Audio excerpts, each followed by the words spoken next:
Hello and welcome to Tallyans.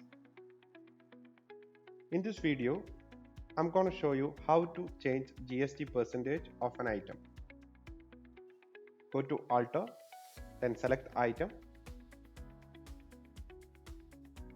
I select here solar panel and you can see the 12% tax rate already loaded here. And click on More Details and click on Show More. Then GST rate and related details. Press Enter. Enter. Then give the effective date here, new effective date.